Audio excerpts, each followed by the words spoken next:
दोस्तों, अगर आप किसी चीज को, जैसे इस कागज को, तोड़ते चले जाओ तो आखिरी में क्या बचेगा? एक ऐसी स्टेज आएगी जहां उस और ज्यादा तोड़ना नामुमकिन हो जाएगा। हमारे भारत के महान ऋषि महर्षि कर्नाद ने लगभग 500 BC पहले ही बता दिया था कि यूएस सबसे छोटे कण को हम परमाणु एटम कहते हैं। ग्रीक फिलोसोफर्स ने भी इसे एटम यानी इंडिविजिबल नाम दिया। लेकिन केमिस्ट्री की लैब में ये एटम्स आखिर आपस में जुड़ते कैसे हैं?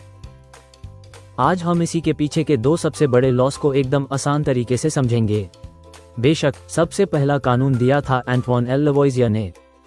इसे कहते हैं law of conservation of mass. Definition: in a chemical reaction mass can neither be created nor destroyed. आप स्क्रीन पर एक कॉनिकल फ्लास्क दिखाएं। अगर हम कॉपर सल्फेट X और सोडियम कार्बोनेट Y को अलग अलग तोलते हैं तो उनका केमिकल रूप बदल जाता है पर वजन एकदम सेम रहता है।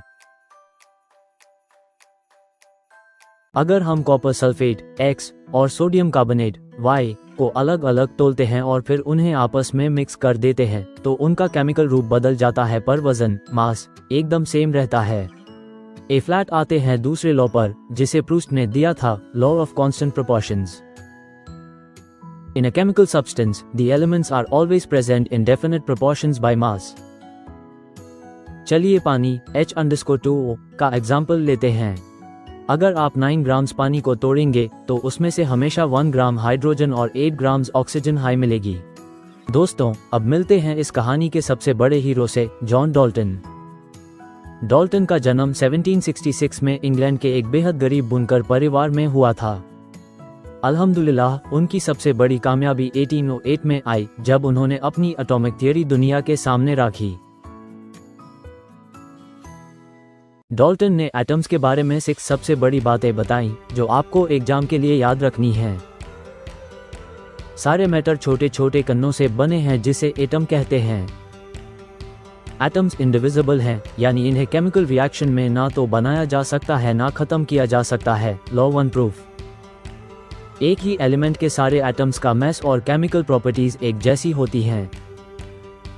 अलग अलग एलिमेंट्स के एटम्स का मास और प्रॉपर्टीज अलग अलग होती हैं। एटम्स हमेशा छोटे होल नंबर्स के रेशो में जुड़कर कंपाउंड बनाते हैं। किसी भी कंपाउंड में एटम्स की रिलेटिव संख्या और तरीका हमेशा फिक्स्ड होता है। Law 2 proof. तो दोस्तों, ये थी एटम्स की शुरुआती कहानी। इंशाल्लाह अगले वीडियो में हम जानेंगे कि एटम का साइज कितना होता है और एटॉमिक मास क्या है। अगर वीडियो अच्छा लगा तो साहिल्स लैब X को सब्सक्राइब करें और अपने दोस्तों के साथ शेयर करना ना भूलें। मिलते हैं अगले डिजिटल एडवेंचर